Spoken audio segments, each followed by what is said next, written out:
what I did is I looked at what Chris was doing, and the owner of that place, Bill Nunez, contacted me, and he doesn't have a clue what to do on filling it or whatever. And I really don't want to mess with it. But I told him I'd sell the place, and as I started looking around, I noticed that y'all have, what I explained to Andy, y'all have significant shrinkage in retail. Shrinkage can be measured, like I was telling Andy, I've done this a lot over the years as a consultant. It's the amount of sales tax that is assigned to each retail establishment compared to the demographics and the population of other similar type of municipalities. And then you can see where you're lacking. My eyeball tells me you're lacking in food. You're also lacking in a convenience store. And if the rumors are true, that spring market leads, you're going to be lacking there too. I don't know if I can help you on that with Crumbs, because that requires a place. Chris used 10,000 square feet. But what I can do, because I work for Bonanza, I own Popeye's fried chicken franchises, and I work for KFC, and I own the grandmas, so I know chicken like the back of my hand. We propose the liquor store is going to go. It's just too many of them in town. I saw only 2 little small convenience stores that are not what I call top of the line. I propose to put a restaurant on the end cap where the convenience store is. I mean where the liquor store is, because it's got a drive-up window. Bring it up to code, put the grease traps in, everything. It's going to take 90 to 120 days just to do the restaurant, and Chris has to move the liquor store out. What do you know? See, I own the country club, and I buy all of my alcohol from Chris. He's trying to talk me into hanging back as much as I can on my space allocations to see what happens with Spring Creek, so that if that thing goes down, and this town, 75% of the town feeds from that side road if they want to, coming up into the side of that property. I didn't realize that. Chris pointed that out to me. And that's one of the reasons Spring, whatever, is having a problem down there too. It's not on the regular route. But he's talking to me, he wants me to put in like 24 feet of perishables, which is like 12 feet of meat, 12 feet of produce, and then some dry boxes, and about 2 lines of grocery staples, so that if that goes down, people can come in here and get their stuff without paying convenience store prices for it. They can pay grocery store prices for it, like Chris has. Convenience store be proposed is next door to it. Right now I'm looking at about 3,000 square feet. Convenience, the restaurant is about 1,800 roughly.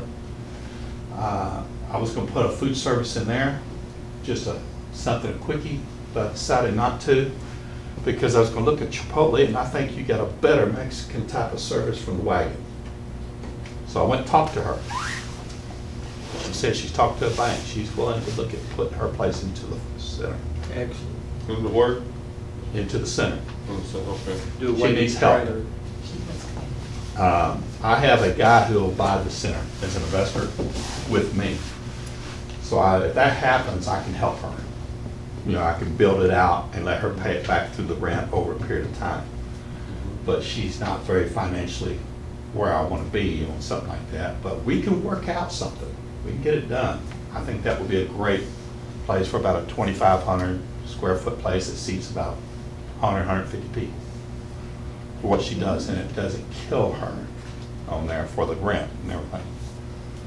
So, and also the laundromat, already got a list of all the equipment. Maytag's coming in and doing an evaluation study right now. I'd rather buy it used because that's not my forte, but I'm not mechanically inclined, but my GC is, my general contractor. He wants to play on that too. I have a lot of people that I know that bring in. So I see y'all having a laundromat, Mexican restaurant, a convenience store, and the restaurant all in that one center, but I need some help from the city and the DOT. Bad help. We need a cut. Why do you say, Bob, why do you say bad help? I mean, Because are it's you jurisdictional. anticipating some friction from the DOT? Yeah, DOT could cause us some problems. I need a cut in the middle of that property. Instead of feeding off that side road and that one cut by the filling station right here, What you're doing is creating a quagmire for trucks dropping off goods, for customers coming in there. And a convenience store can't exist unless they have a gas product to compete with to draw the customers in. We can fight the DOT on this, but I'd rather be friendly. The last time I did this was in Diboll, and that was in 2004. With Polk Oil Company as behind me over there before they sold out to Brookshire's. Carl Ray and me looked at putting in a travel center on the north side of Diboll, and they would not give me a cut. So I called a meeting, and I brought in Kay Bailey Hutchinson's office and John Cornyn's office. I brought in Todd Staples. I brought their offices in there, and when they went into that meeting, he backed me back out, pulled him back in the hallway. He said, "You're going to get what you want, but it's your fault if anybody gets killed." And I said, "Oh, hell no, it's your fault." Put a light up at that intersection on the north side of town. And they didn't want to do that, but we pressured them into doing that too, because the city couldn't afford it. So what we did, I agreed to pay for the $175,000 for the light back then, based on getting abatements from the city for 3 to 5 years on taxes on my property. And that the state, when they reimburses the city, it comes back to me and pays me back my $175, which should have been taken about 3 years. There's ways to do these things like that, and I'm knowledgeable on it. Andy told me that y'all would like to have a truck type place, where these trucks all coming through here, 400 plus count, can fill up. I've looked through your town, it's very difficult to find where your location can be. Very difficult. I told Andy I only saw one location, and that might be difficult because there might be several owners through that area, right? But I know that Bill Nunez owns this building right up here at the light. You know what I'm talking about, shuttered up. The little strip center? Yeah. Strip mall. The red. From there, go all the way back to almost to the street here, there's your truck stop. If y'all could get the landowners to work together to come up with a reasonable price, I can get you an investor to do that. Let me interject. Sure. I had a traffic survey done first part of September for just trucks. 460? 2,185 trucks in a 5-day period. Oh yeah, I'm talking about per day. Per day? That's right. Yeah, about 400 a day, you're Uh-huh. right. The car count's a little over 6,000. Well. That's good. I have sent these numbers to not knowing that you were interested Sure. in a truck stop. I think everybody here agrees that would be a definite plus. We're a trucking town. And there, since you got trucks, you know what the parking needs to be. Think of Love's. They're typically a 5-acre thing. They can park 40 plus 50 trucks in there. Oh, you're right. Mitch, where's those figures at for the trucks per day? Oh, you got, we sent in our packet. No, I didn't give those out last time, Oh, but okay. I'll give you a copy. I'm sorry, I just kept looking. Bob, that's very interesting on top of what else you're talking about. Now, I'm not gonna own that. I just know who would do it. Yes. People. That was one of the targets that we had with the council, is to try to get a truck stop in here. And he was very My kind to ex- come down, spend a couple hours with me and talk with me a couple of weeks ago. My ex-trucking company, my son runs right now, and I'm solid about 4 miles out of town here, and they do probably 90% of their fuel purchases, tire purchases with Love's Truck Stop all over the country. And, So your company made that deal? yeah, If I knew what that deal was, I could calculate what my margins would be. And you could tell me the average fill rate. I can get that for you. And then I could tell you if that would work, if I could compete, and at least match it. The only reason I looked at the core of the town, and here, and right next to the cemetery where that building is, but you got that trucking garage behind it. But that's to be solved by saying, hey, wouldn't you like to have that trucking thing next to a truck lot? We need to move you, redo it. And Bob, basically, we are open to just about anything you want to lead us in that direction or do. Well, I look at it this way, if I control the truck stock coming in, I know who's coming in and they won't wipe me out on my gas across the street. They'll be a good competitor, but not cutting my throat Well, over there.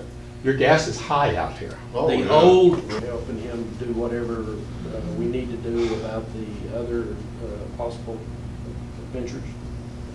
Yes. Okay. I'm very confident in the city of Lone Star cooperating with me and getting done what I want done. I'm not asking for any tax abatements or considerations or anything like that. I'll stand on my own, take care of everything. Done. It's We have a motion. Second. We have a second. What was the help on the truck stop thing? What was that? Find 5 to 7 acres.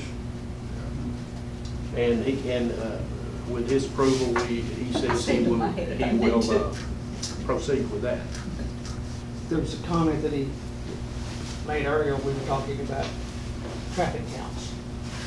And he said for the sake of the investors, they really don't approve or are not wholly confident in someone sitting making counts. And there's another method that you can use where you lay the strips across the highway I and did 24/7 you're getting info. I did visit with Devin about that. She called me and indicated that there was some conversation about that. And in her request, I think, I may be corrected, but in her request for consideration for this 30-foot entrance, she asked them for updated traffic, an updated traffic survey. I forgot that we talked about that, and that was in consideration of possibilities. But I went on the DOT site and I found it. So, She- Two, review and discussion of possible action item by the board to approve reimbursement of Mitch Cox for paying for traffic survey in the amount of $750. I moved it, we did that. Yeah, I'll second that. Okay. all Now, those- as I understand it, that goes to the council for their approval. Yeah. Yeah, I'll have to go to the council. I mean, it's not that big a deal. But This was when he sat and had the, that's what these numbers are. Yeah. yeah. All those in favor? Aye. Those opposed? Should ask for discussion Well, I first. should have, but I don't think we made any discussion. All right. Is there any? Is there any discussion? None? Nope. All those in favor? Aye. Aye. Those That's opposed? the original, I don't have a copy of it, but I don't- Okay, it passes. Okay. All right. Back to me. Oh, I got a question. Did you ever take that trip to Pennsylvania? not yet. Not yet. I got a couple things on my agenda that I've got to get done. One is Randy's provided me with some names, and I really don't anticipate that happening until after the first of the year. But we want to go ahead and approve whatever expenses that. We Well, can't do that since it's not on the agenda, kind of out of order. Okay. 5-3, review discussion